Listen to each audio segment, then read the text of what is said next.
Čau, šodien pastāstīšu, ko tad daram čogan. Te jau braucu apmācībās, jo jāmācās ir, lai būtu kaut kas vairāk. Te man ir smarža ballīte, rīkojam dažādās pilsētās.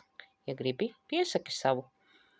Protams, online zooms, kur tad bez tā mācīties vajag, lai varu dot vairāk savai komandai.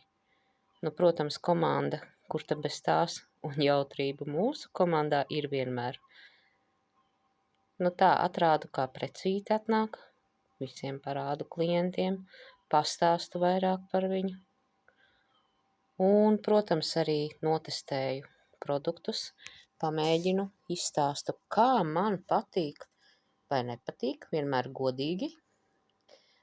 Paciņas, protams, cilvēkiem un ar pateicību. Arī uz Omnivu dodos kādam nosūtīt komandas zooms. Tas mums bieži ir. Protams, kur te bez manas komandas. Te to projektiņš. Vai tev interesē, kas tas būs? Nu tā kaut kā. Padalies, patika?